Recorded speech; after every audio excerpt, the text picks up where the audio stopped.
I am Slick Nick, your personal hairline hero, your red pill Chad dad. I have a message for you today. Stop giving power to this concept of, quote, he can still grow hair. That's silly. I want you to think about that, okay? You may think this about other guys that are your same age or even older and think, wow, he can still grow hair, okay? So just let's unpack that from a psychological perspective, right?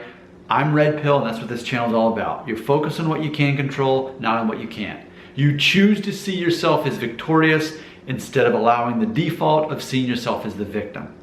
So if you're saying he can still grow hair, translation, I'm not as good as that guy because he has the ability to still grow hair. As if we were talking about some kind of physical action, a person, like, oh, he can bench press so-and-so amount of weights or whatever it is, that he can do that. Let's think about that. We're assigning an ability to a human being that he has no control over, okay? Now, a lot of my new viewers who aren't familiar with the whole red pill concept and not really, a lot of my newer viewers that are like teenagers don't even understand yet, and it's my responsibility, I guess, to teach them.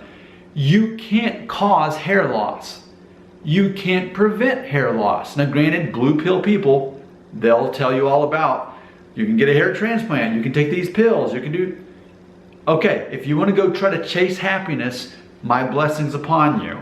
But I'm red pill. We don't chase happiness, we create happiness. So you'll find these younger teenage guys, like, I'm so stressed about losing my hair that I'm going bald. As if you could cause hair loss through stress, because what they're really talking about is a temporary situation where, yes, temporary stress, I guess, yeah, okay, it can cause hair loss, but that's not male pattern baldness. That's not the same thing. A lot of things, like stress can also cause you to lose too much weight too. But that doesn't mean that you have some kind of metabolism issue. Like that's stress there. But that's that much more reason to be red pill, because you say, you know what, even if I do go bald, it won't cause stress. It's like the, have you seen those things about Chuck Norris? Chuck Norris doesn't do push-ups. He pushes the earth down. You know, it's one of those kind of things. It's like, why would I let that hold me back when I can be in control of this myself? So, with all that being said, we've talked about how you don't actually cause male pattern baldness, right? So you don't have control over it. You can't start it and you can't stop it, okay? So in case you're new to this channel, there's one thing that causes hair loss, and I want you to say it with me. I'm gonna whisper it in a creepy way, and then I'll say it out loud. Okay, what causes hair loss? Being born. That's right, what causes hair loss? Being born causes hair loss. That's right. So did you know when you're being woven in your mother's womb as she's carrying you those 9 months, DNA is getting involved and it's determining how tall you're gonna be, what tone of skin you will have, what color your eyes will be. And it is also determined at what age you will go bald, if you go bald. So for a lot of guys, that's sometime before age 35. It's already determined before you ever were born. It was already determined. So imagine the vanity in which a young man says, I'm going to stop going bald. I'm not going to go bald. I'm not going to cause it. No. You have no control over it. Again, unless you want to wish upon a shooting star and hope that your hair transplant or Propecia or whatever it is going to work for you. It's not my speed, because ultimately what you lose in that, I say, is a bit of dignity.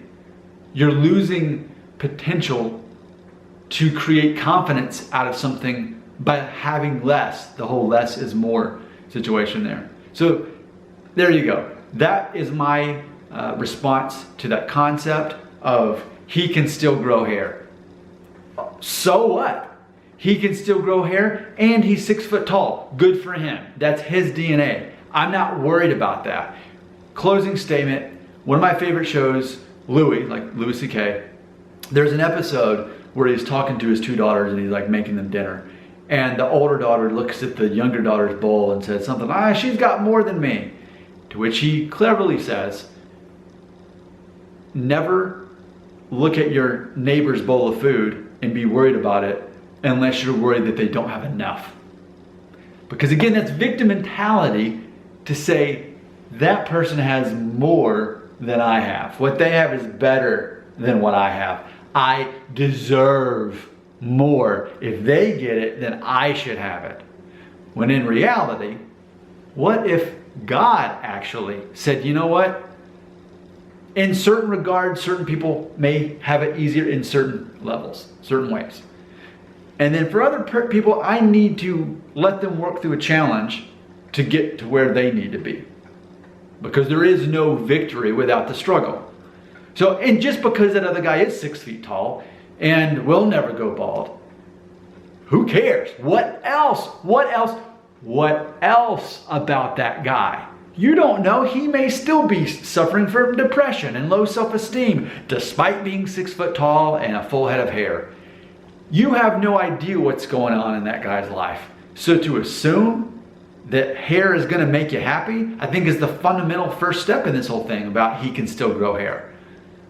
So are we equating the ability to grow hair in your DNA with happiness? So basically, if we're looking at that very busted logic, that blue pill logic, what we're saying is, before you're ever born, your DNA already determines whether you can be happy, because happiness relies in you being able to, quote, still grow hair.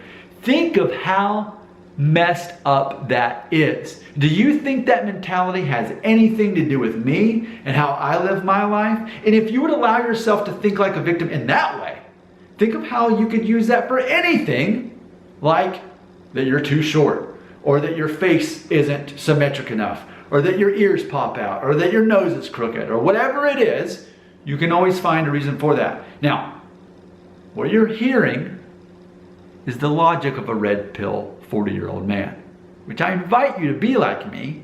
It's your choice. You can choose to follow me and think like me, or you can choose the default of being the blue pill, because blue pill says I'm the victim. I'm the victim. Okay? But my name is Nick. In Greek, that means victorious. I'm not making that up. That's the truth. I happen to have that name, and I've really leaned into that. Why don't I choose to live like my name? You don't have to be named Nick or Nicholas to choose to be victorious. Anybody can. You can. I want to help you if you let me. Your comments belong right here.